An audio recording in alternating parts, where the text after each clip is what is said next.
Right now on 12 News at 10, what you can expect from the closing argument in the Lorie Valow Daybell trial that will begin tomorrow.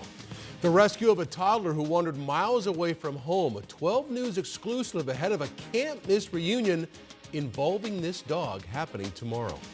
And it's warming back up this week, but Snowball says they are extending their season. We'll tell you why.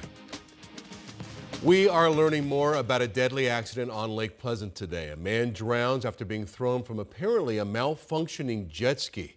Happened near the Scorpion Bay area of the lake. 12 News journalist Gabriela Becerra has the very latest on the investigation. Officials tell me the man was spending his holiday here at Scorpion Bay with his family. He had just rented that jet ski minutes before the drowning.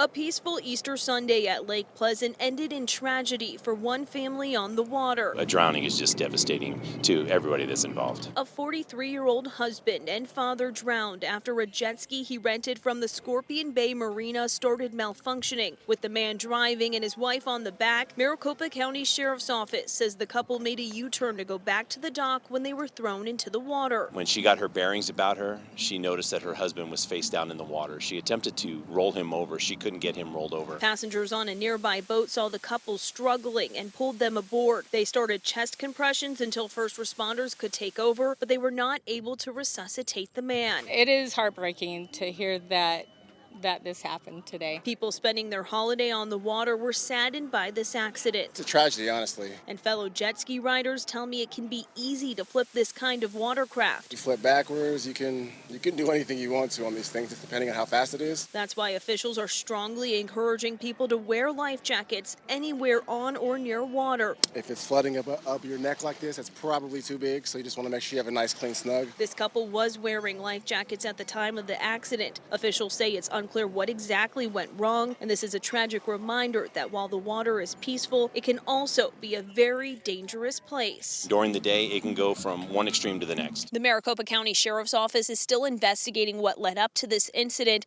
They're waiting on an autopsy from the medical examiner. At Lake Pleasant, Gabriela Becerra, 12 News. Gabriela, thank you. Phoenix police searching for a person who shot and killed a man in South Phoenix last night.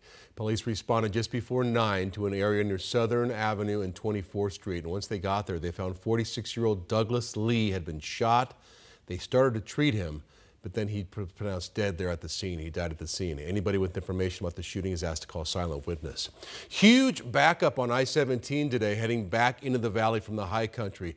Southbound lanes closed this afternoon because of a deadly rollover crash. Happened just south of Black Canyon City, and ADOT confirms at least one person was killed in the crash. Now, the interstate has reopened. That happened about 5 o'clock this evening, and we're still waiting to hear about what caused that crash, if anybody else was injured. But for a time, the backup stretched for miles in this area. A man who was attacked with a hatchet at a Tucson bus stop earlier this month died this week. 32-year-old Jacob Couch of Alabama passed away at Banner University Medical Center on Thursday after fighting to survive his injuries for almost 2 weeks. Couch's family confirmed his death just hours after people gathered for a vigil showing their support for him. And now their family's remembering the light he brought to others. Jacob was a kind person with a good heart, and he cared about people. Had the greatest heart. He was the best big brother, the best protector. Jacob's brother says he hopes no other families have to go through what they've gone through this past month. The suspect, 25-year-old Daniel Michael, is facing first-degree murder charges. His next court appearance is scheduled for April 28th.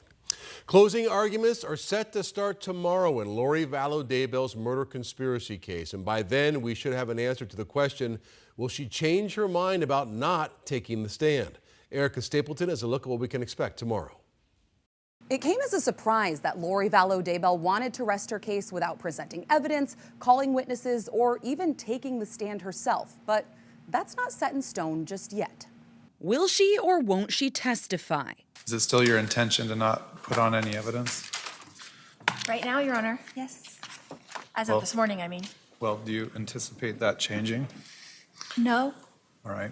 Last, Lorie Valow Daybell told the judge the answer is no. But technically, Valow Daybell, who is representing herself, hasn't told the jury she plans to rest and has until closing arguments to change her mind. As we go through this trial, you'll be provided with phone calls, emails, text messages, and hear testimony that lays out the motive for this murder: money, and Chad Daybell. This all after the prosecutor laid out a conspiracy case against Valow Daybell, who's accused of conspiring with her brother to kill her former husband, Charles Valow. Also, she could get his money and be with her new husband, doomsday author Chad Daybell. Valow Daybell's brother, Alex Cox, shot and killed Charles Valow back in July 2019. He can't be charged because he died before charges were filed in this case. In terms of Nephi, At trial, the prosecutor called 19 witnesses and spent 7 days introducing evidence, like text messages, phone calls, and cell phone GPS data that poked holes in Valow Daybell's claim of self-defense. There was also testimony that Valow Daybell said Charles was possessed by an evil spirit. Valow Daybell's other brother, Adam Cox, even testified against her.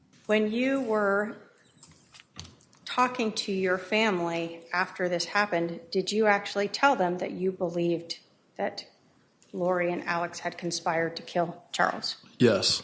Valow Daybell cross-examined most witnesses, exchanges that were often tense, like this one, between Valow Daybell and a woman who went on a date with Charles the night before he was killed. So you spent your whole date getting to know each other, talking about me.